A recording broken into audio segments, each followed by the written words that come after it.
என் நெஞ்சில் குடியிருக்கும் என்னை உருவாக்கிய ஒளிகளுக்கு என்னுடைய நன்றிகளும் என் முத்தங்களும். இந்த விழாவின் நாயகன் ஒட்டுமொத்த மக்களின் அடையாளம் நெஞ்சுக்குள்ள குடியிருக்கும். ஒரு குட்டி கதை ஒன்று சொல்றேன். உங்ககிட்ட இந்த வர்ற இந்த ஆடியோ தாங்க இந்த ஆடியோ ஃபங்க்ஷன்.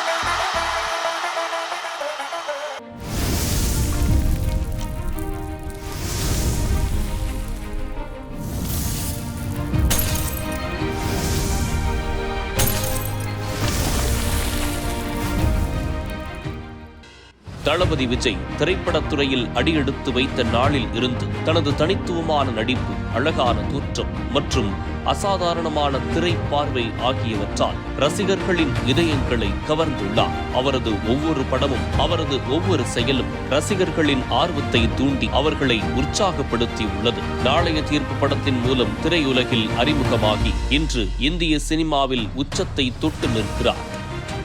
அவரது ஒவ்வொரு பட வெளியீடும் ஒரு திருவிழாவாக கொண்டாடப்படும் அளவுக்கு ரசிகர்களை கொண்ட இவர் 30 ஆண்டுகளில் இந்திய சினிமாவில் அவர் படைக்கப் போகும் சரித்திரத்தை இந்த வீடியோவில் காண்போம். தளபதி பற்றிய முழு வரலாற்றையும் அறிய விரும்புகிறீர்களா? தளபதியின் வெற்றி பயணத்தில் உங்களை அழைத்துச் செல்லும் இந்த வீடியோவை முழுமையாக பார்க்க எங்கள் யூடியூப் சேனலான ஒயிட் ஷீட் ஹிஸ்டரி தமிழ் சேனலை மறக்காமல் சப்ஸ்கிரைப் செய்யுங்கள்.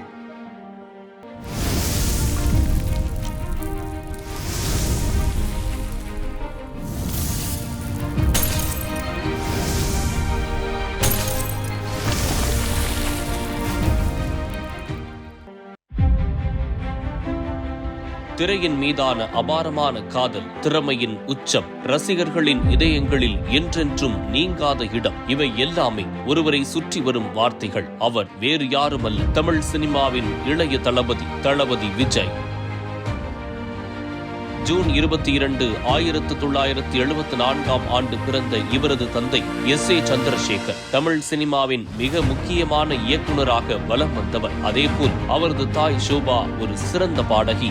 சினிமா குடும்பத்தில் பிறந்ததால் திரைப்படங்களின் மீதான காதல் அவருக்கு இயல்பாகவே இருந்தது. தந்தை எஸ்.ஏ. சந்திரசேகர் விஜயகாந்தை ஹீரோவாக வைத்து இயக்கிய வெற்றி திரைப்படத்தில் குழந்தை நட்சத்திரமாக திரையில் தோன்றினார் விஜய். அறிஞர் அண்ணா இளமையில் அன்பும் அருளும் உடையவராய் விளங்கினார். நட்பு உணர்வும் நல்ல பண்பும் அவரிடம் இயற்கையாகவே அமைந்திருந்தன.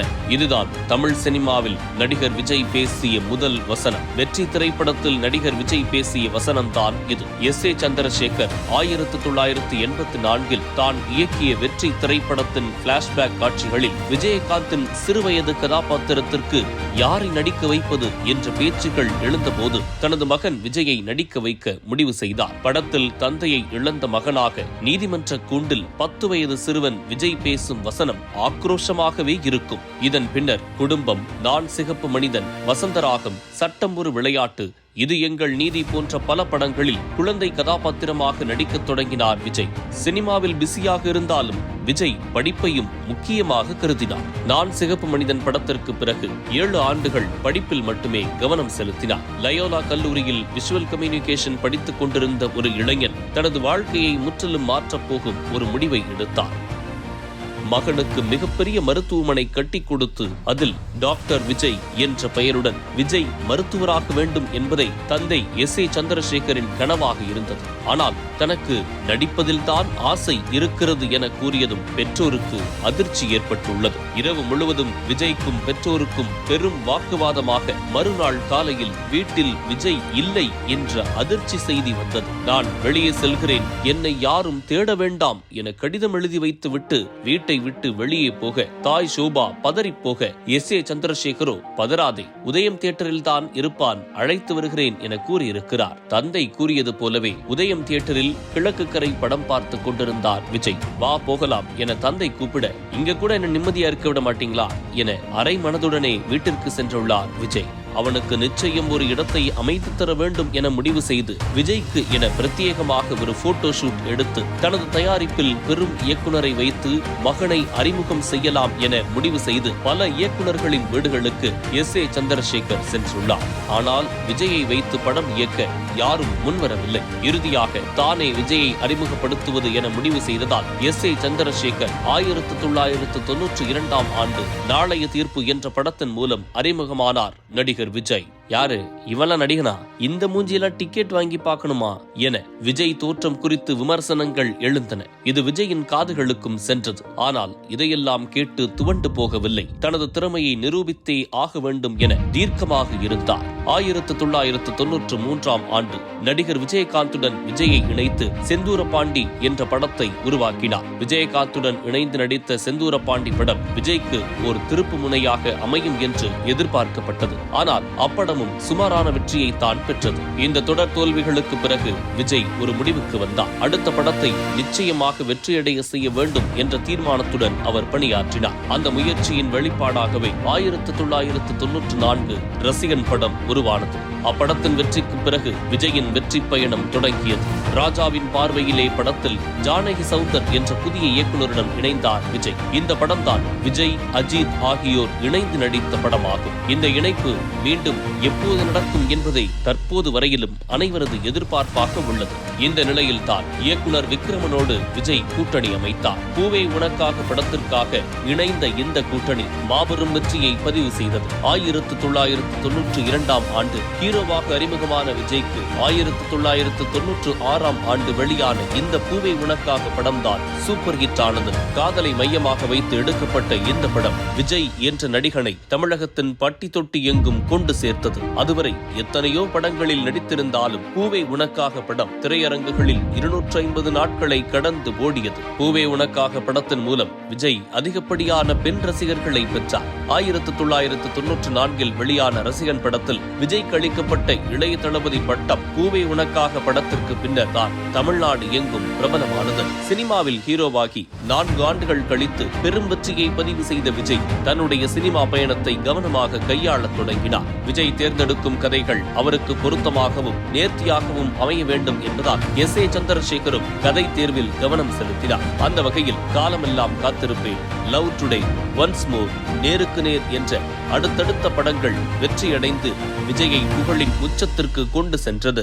தொடர் வெற்றிகளில் இருந்த விஜய்க்கு காதலுக்கு மரியாதை படம் மேலும் புகழை சேர்த்தது. இப்படி ஒரு படமா என்று இளைஞர்கள் காதலுக்கு மரியாதை படத்தை கொண்டாடினர். அதோடு விஜயை நடிகனாக மட்டும் பார்க்காமல் தங்கள் வீட்டில் ஒருவராக ரசிகர்கள் பார்க்க தொடங்கினர். அதுவே விஜயின் வெற்றிக்கு மிகப்பெரிய அடித்தளமாக அமைந்தது. மேலும் காதலுக்கு மரியாதை படத்தை பார்த்து காதலிக்க தொடங்கிய இளைஞர்களும் ஏராளம். இதைத் தொடர்ந்து வெளியான நினைத்தேன் வந்தாய், துள்ளாத மனமும் துள்ளும் ஆகிய படங்களும் வெற்றி பட்டியலில் இணைந்தன. இதில் துள்ளாத மனமும் துள்ளும் படம் காதலுக்கு மரியாதை படம் போலவே அப்போதைய இளைஞர்கள் மத்தியில் பெரும் வரவேற்பை பெற்றது. காதலை மையமாக வைத்து எடுக்கப்பட்ட துள்ளாத மனமும் துள்ளும் 200 நாட்களை தாண்டி ஓரிரு திரையரங்குகளில் திரையிடப்பட்டது. விஜயின் படங்கள் ஒவ்வொன்றாக வெற்றியடைய ஏராளமான ரசிகர்கள் அவர் பின் வரத் தொடங்கினர். அதிலும் அவரை ஒரு தலைவராகவும் நண்பனாகவும் வீட்டில் ஒருவராகவும் பார்க்க தொடங்கியது அதன் பிறகுதான்.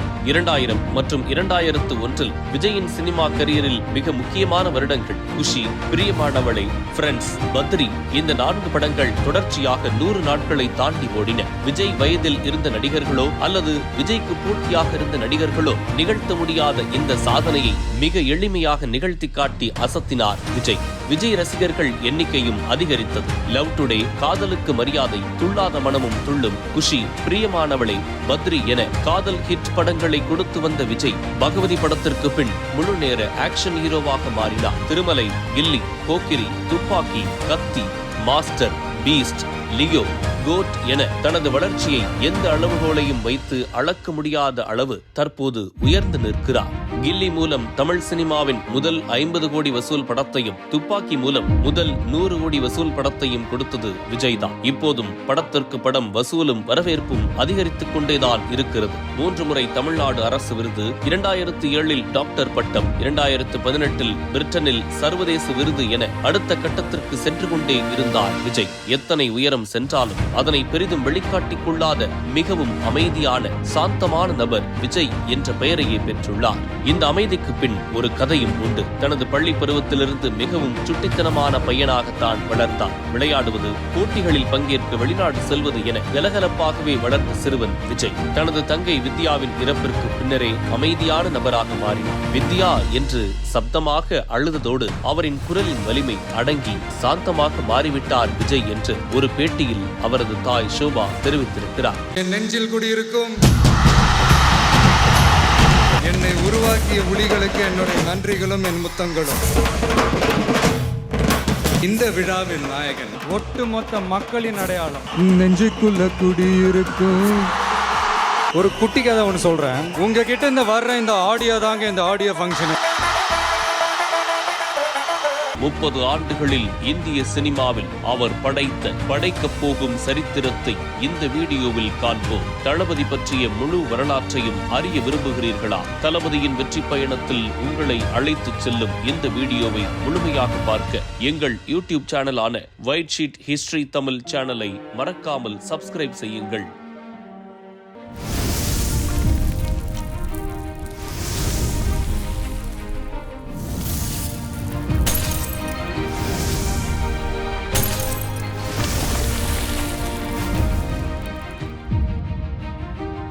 விமர்சனங்களுக்கு எல்லாம் அதிமுக அஞ்சாது என அமைச்சர் ஜெயக்குமார் எதிர்வினையாற்றினார். இசை வெளியீட்டு விழாவில் பேனர் விழுந்து சுபஸ்ரீ இறந்த விவகாரம் குறித்து பேசிய விஜய் யாரை எங்கே வைக்க வேண்டுமோ அங்கே வைக்க வேண்டும் என்றும் பேசினார். அது அதிமுகவை குறிவைத்து பேசியதுதான் என்ற கருத்துக்கள் முன்வைக்கப்பட்டதோடு அப்போதே அதிமுக தரப்பில் இருந்தும் எதிர்ப்புகளும் எழுந்தன. நாங்கள் மனது வைக்கவில்லை எனில் சர்க்கார் படம் வெளியாகி இருக்காது என்று அமைச்சர் கடம்பூர் ராஜு பேசினார். இதற்கு ஒருபடி மேலே சென்ற அதிமுக எம்எல்ஏ ராஜன் செல்லப்பா 50 நாள் ஓட வேண்டிய படம் 25 நாள் தான் ஓடும் என பகிரங்க மிரட்டல் விடுத்தார். இந்த கேள்விக்கான பதிலாக விஜய்க்கும் அதிமுகவிற்கும் கடந்த காலத்தில் நடந்த மோதல்கள் முன்வைக்கப்படுகின்றன.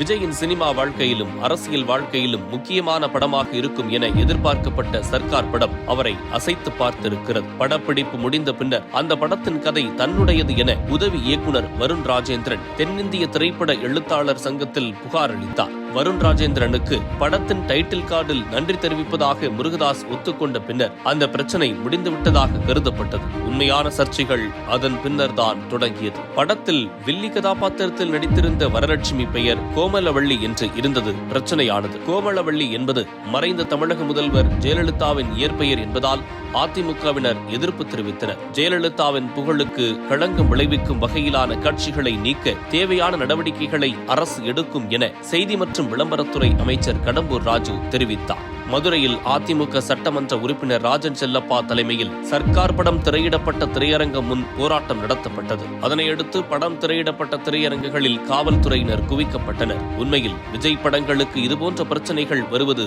முதல் முறை அல்ல. விஜயின் படங்களை அரசியல் காற்று பலமுறை அசைத்து பார்த்திருக்கிறார்கள். அப்படி இருக்கும்போது சினிமா எப்படி விதிவிலக்காகும்? இன்னும் சொல்ல போனால் கோட்டைக்கு போவதற்கு கோடம்பாக்கம்தான் ஷார்ட் ரூட் என்ற கருத்து இருக்கும் தமிழகத்தில் சினிமா எப்படி அரசியலிடமிருந்து தப்பிக்க முடியும்? தமிழ் சினிமாவில் தவிர்க்க முடியாத நடிகராக இருக்கும் விஜய் எப்படி அரசியலிடமிருந்து தப்பிக்க முடியும்? நடிகர் விஜய் தமிழகத்தில் அதிகமானோரால் விரும்பப்படும் நடிகர். குறிப்பாக குழந்தைகளால் விரும்பப்படும் நடிகர் விஜய். குழந்தைகளால் விரும்பப்படும் நடிகராக இருப்பது சாதாரணமானது அல்ல. ரஜினிக்கு பிறகு விஜய்க்கு மட்டுமே அது அமைந்தது. அவரது ரசிகர்களால் தளபதி என கொண்டாடப்படுபவர். அது மட்டுமல்லாமல் தமிழகத்தின் பல குடும்பங்களால் தங்கள் வீட்டு மகனாகவும் பல தங்கைகளாலும் தம்பிகளாலும் அண்ணனாகவும் பார்க்கப்படுபவர் விஜய். இதிலெல்லாம் எந்த சிக்கலும் இல்லை. எப்படி இளைஞர்களுக்கும் குழந்தைகளுக்கும் பிடித்தமானவராக இருக்கிறாரோ அது போலவே பிரச்சனைகளுக்கும் பிடித்தமானவராகவே இருக்கிறார் விஜய்.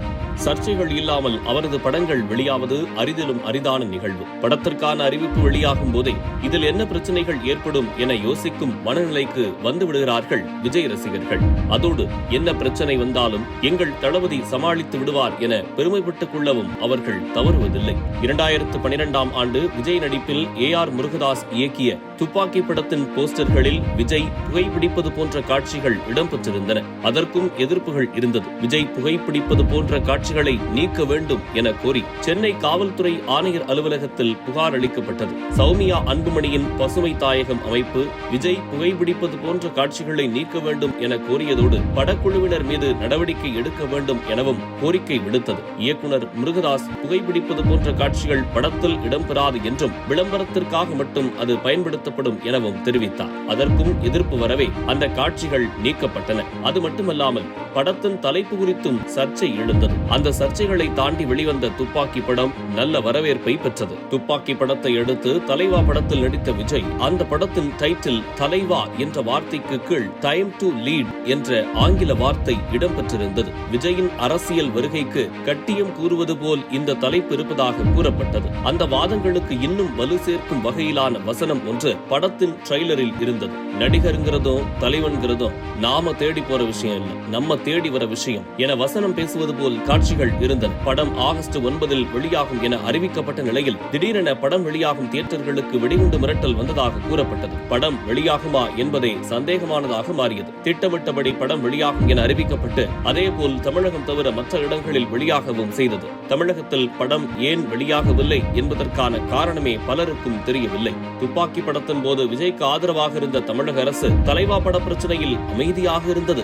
இன்னும் சொல்ல போனால் படத்திற்கு ஏற்பட்ட பிரச்சனைகளின் பின்னணியில் இருந்தது அதிமுக அரசுதான் என்ற பேச்சுகள் உலவின. அதன் பின்னர் வெளியாகும் எல்லா விஜய் படங்களுமே ஏதோ ஒரு பிரச்சனையால் தாமதமாவது அல்லது கடைசி வரை இழுபறி நீடித்து பின்னர் வெளியாகியது. விஜய் AR முருகதாஸ் இணை சினிமா உலகில் பிரசித்தி பெற்றது. அவர்கள் இருவரும் இணைந்தாலே வெற்றி உறுதி என்ற பேச்சு கோடம்பாக்கத்தில் உண்டு. அவர்கள் இணைந்தால் வெற்றி மட்டுமல்ல பிரச்சனையும் உறுதியாக இருக்கும் என சொல்லும் அளவிற்கு சர்ச்சைகளும் வருகின்றன. மெர்சல் படத்திற்கு வந்த பிரச்சனைதான் தமிழக அரசியலை தாண்டி தேசிய அரசியலிலும் சலசலப்பை ஏற்படுத்தியது. அதுவரை இளைய தளபதியாக இருந்த விஜய் மெர்சல் படத்தில் தளபதியாக மாறியிருந்தார். இது திமுக ஆதரவாளர்கள் மத்தியில் சற்று சலசலப்பை ஏற்படுத்தியது. மேலும் படத்தின் டீசர் ஒன்றில் தலைவன் உருவாக ஒரு யுகமே தேவைப்படும் என விஜய் பேசியதும் அதற்கான காரணங்களில் ஒன்றாக சுட்டிக்காட்டப்பட்டது. ஆனால் உண்மையான பிரச்சனைகள் அதன் பின்னர் தான் தொடங்கியது. அந்த படத்தில் மருத்துவத்துறையில் இருக்கும் ஊழல்கள் குறித்து திரைக்கதை அமைக்கப்பட்டிருந்தது. அதில் ஒரு காட்சியில் GSTயை எதிர்க்கும் வகையிலான வசனம் ஒன்றை விஜய் பேசியிருப்பார். அதேபோல் பண மதிப்பிழப்பு குறித்தும் வசனங்கள் இடம்பெற்றிருந்தன. அதற்கு பாஜக கடுமையாக எதிர்ப்பு தெரிவித்தது.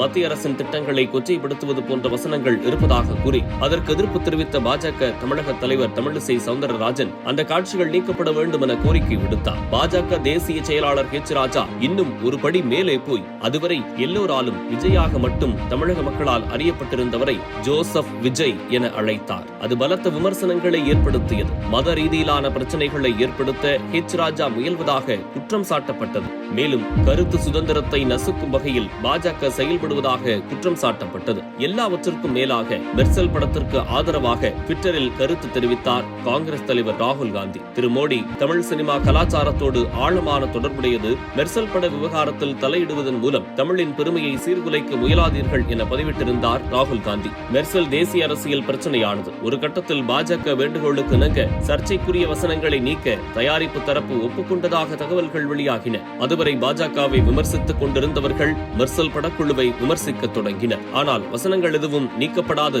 என அறிவித்தார் படத்தின் தயாரிப்பாளர். ஜோசப் விஜய் என H. ராஜா விமர்சித்ததற்கு எதிர்ப்புகள் கிளம்பிய நிலையிலும் அதிலிருந்து பின்வாங்காத H. ராஜா விஜயின் வாக்காளர் அடையாள அட்டையை ட்விட்டரில் வெளியிட்டு உண்மை கசப்பானதுதான் என பதிவிட்டிருந்தார். ஆனால் அவர் ஜோசப் விஜயாக இருப்பதெல்லாம் எங்களுக்கு எந்த பிரச்சனையும் இல்லை என கூறி தமிழர்கள் விஜயையும் மெர்சல் படத்தையும் கொண்டாடினர். மெர்சல் படம் பெரும் வெற்றி பெற்றது. பட வெற்றிக்காக தனது ரசிகர்களுக்கு நன்றி தெரிவித்து விஜய் செய்தி வெளியிட்டார். ஆனால் அது பாஜகவினருக்கு பதிலடி கொடுப்பது போல் அமைந்தது. ஜோசப் விஜய் என அச்சிடப்பட்ட லெட்டர் பேடில் நன்றி அறிக்கையை வெளியிட்டார் விஜய். மேலும் தனது படங்களுக்கு பிரச்சனை வரும்போது விஜய் பெரிதாக அலட்டிக் கொள்வதில்லை. தன்னால் தயாரிப்பாளருக்கு பிரச்சனை வரக்கூடாது என்பதற்காக சமரசம் செய்து கொள்கிறார் என்றும் கூறப்படுகிறது. எந்த ஒரு குடிமகனும் அரசை விமர்சிக்கலாம் என்பதுதான் அரசியலமைப்பு சட்டம் வழங்கியிருக்கும் கருத்துரிமை. அப்படி விமர்சிக்கப்பட்டதற்காக ஒருவர் அரசால் குறிவைக்கப்பட்டு அவரது தொழில் பாதிப்பிற்கு உள்ளாக்கப்படும் என்ற சமயங்களில் ஜனநாயகத்திற்கு ஆபத்து என்பது மட்டும் நிதர்சனம். என் நெஞ்சில் குடியிருக்கும் என்னை உருவாக்கிய புலிகளுக்கு என்னுடைய நன்றிகளும் என் முத்தங்களும். இந்த விழாவின் நாயகன் ஒட்டுமொத்த மக்களின் அடையாளம் நெஞ்சுக்குள்ள குடியிருக்கும் ஒரு குட்டி கதை ஒன்று சொல்றேன். உங்ககிட்ட இந்த வர்ற இந்த ஆடியோ தாங்க இந்த ஆடியோ ஃபங்க்ஷன். 30 ஆண்டுகளில் இந்திய சினிமாவில் அவர் படைக்கப் போகும் சரித்திரத்தை இந்த வீடியோவில் காண்போம். தளபதி பற்றிய முழு வரலாற்றையும் அறிய விரும்புகிறீர்களா? தளபதியின் வெற்றி பயணத்தில் உங்களை அழைத்துச் செல்லும் இந்த வீடியோவை முழுமையாக பார்க்க எங்கள் யூடியூப் சேனலான ஒயிட் ஷீட் ஹிஸ்டரி தமிழ் சேனலை மறக்காமல் சப்ஸ்கிரைப் செய்யுங்கள்.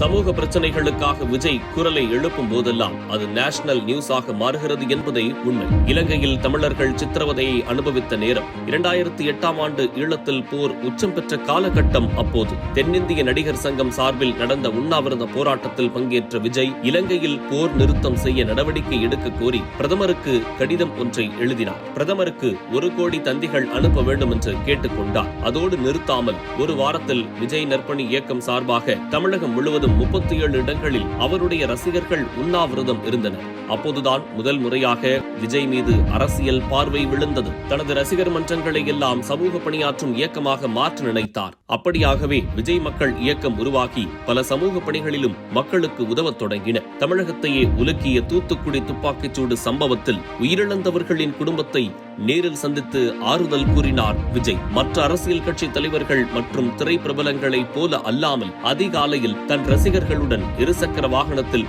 எந்தவித ஆர்ப்பாட்டமும் இன்றி தூத்துக்குடி சென்று வந்த விஜய் அதன் மூலம் ஸ்டெர்லைட் ஆலைக்கு எதிரான போராட்டத்திற்கு மறைமுக ஆதரவையும் வழங்கினார். நீட் தேர்வினால் தற்கொலை செய்து கொண்ட அனிதாவின் குடும்பத்தினரை சந்தித்தது, ஜல்லிக்கட்டு போராட்டத்திற்கு ஆதரவு தெரிவித்தது, தூத்துக்குடி துப்பாக்கிச் சூட்டில் உயிரிழந்தவர்கள் வீட்டிற்கும் சென்று வருவது, கோவில்கள் வேண்டாம் தரமான மருத்துவமனைகள் வேண்டும் என்று மெர்சல் படத்தில் பேசியது என விஜய் பேசிய பல விஷயங்கள் தேசிய மீடியாக்களின் கவனத்தை ஈர்த்தன. தனது படத்தின் ஆடியோ லான்ச் நிகழ்ச்சியை அரசியல் பிரச்சார மேடையாக மாற்றினார் விஜய். இப்படி கொஞ்சம் கொஞ்சமாக தனது ரசிகர்களை அரசியல் படுத்த அது தேர்தலிலும் விஜய்க்கு பெரும் பலனை அளித்தது. விஜய் மக்கள் இயக்கம் கலைக்கப்பட்டு விட்டது என சந்திரசேகர் அறிவித்த நிலையில் விஜய் புதிதாக தொடங்கிய மக்கள் இயக்கத்தின் சார்பில் 2021 உள்ளாட்சி தேர்தலில் 169 இடங்களில் வேட்பாளர்கள் களம் கண்டனர். இதில் பெருவாரியான இடங்களில் விஜய் மக்கள் இயக்கத்தினர் வெற்றி பெற்று அரசியலில் பழம் தின்று கொட்டை போட்டவர்களுக்கே வியப்பை ஏற்படுத்தினர். வெற்றி பெற்ற வேட்பாளர்களை சந்தித்த விஜய் அவர்களுக்கு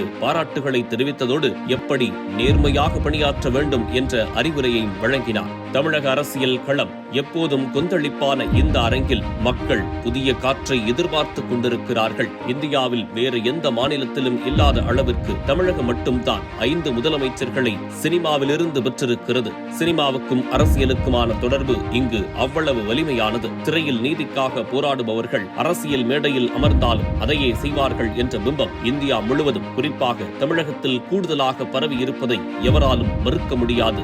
எம்ஜிஆர், கருணாநிதி, ஜெயலலிதாவை தொடங்கி விஜயகாந்த், சீமான், கமல் போன்ற பல நடிகர்கள் இந்த அரசியல் களத்தில் குதித்து புதிய அத்தியாயங்களை எழுத முயற்சித்தார்கள். இப்போது அந்த வரிசையில் இணைந்திருப்பவர் நடிகர் விஜய். கடந்த பிப்ரவரியில் தமிழக வெற்றிக் கழகம் என்ற கட்சியை தொடங்கியவர் ஆகஸ்ட் 22ஆம் தேதி பனையூரில் கட்சி கொடியை ஏற்றி வைத்து தனது அரசியல் பயணத்தை அதிகாரப்பூர்வமாக தொடங்கி வைத்தார். என் நெஞ்சில் குடியிருக்கும் என்னை உருவாக்கிய புலிகளுக்கு என்னுடைய நன்றிகளும் என் முத்தங்களும். இந்த விழாவின் நாயகன் ஒட்டுமொத்த மக்களின் அடையாளம் நெஞ்சுக்குள்ள குடியிருக்கும் ஒரு குட்டி கதை ஒன்று சொல்றேன். உங்ககிட்ட இந்த வர்ற இந்த ஆடியோ தாங்க இந்த ஆடியோ ஃபங்க்ஷன். 30 ஆண்டுகளில் இந்திய சினிமாவில் அவர் படைக்கப் போகும் சரித்திரத்தை இந்த வீடியோவில் காண்போம். தளபதி பற்றிய முழு வரலாற்றையும் அறிய விரும்புகிறீர்களா? தளபதியின் வெற்றி பயணத்தில் உங்களை அழைத்துச் செல்லும் இந்த வீடியோவை முழுமையாக பார்க்க எங்கள் யூடியூப் சேனலான ஒயிட் ஷீட் ஹிஸ்டரி தமிழ் சேனலை மறக்காமல் சப்ஸ்கிரைப் செய்யுங்கள்.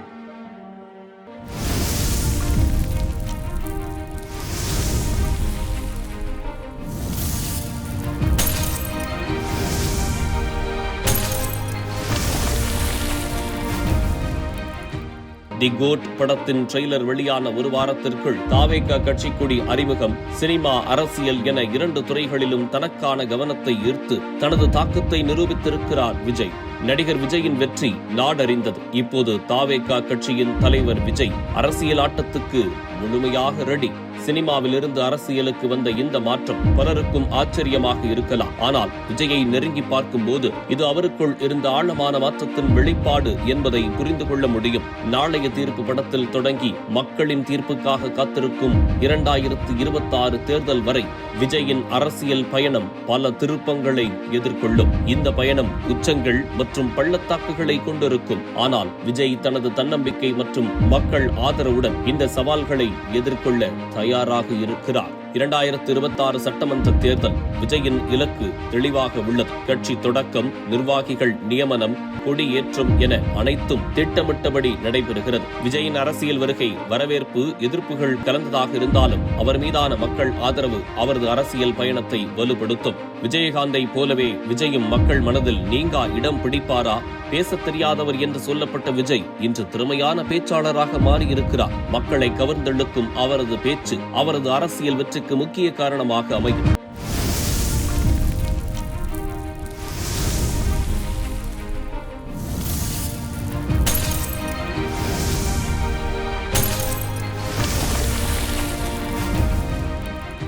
தமிழக அரசியலில் எதிர்க்கட்சி என்ற ஒன்று இருக்கிறதா என்ற கேள்வி எழும் சூழலில் விஜயின் அரசியல் பிரவேசம் புதிய அத்தியாயத்தை தொடங்கி வைத்துள்ளது. 2026 தனியாக போட்டியிடுவாரா அல்லது கூட்டணி அமைப்பாரா என்பது இன்னும் தெரியவில்லை.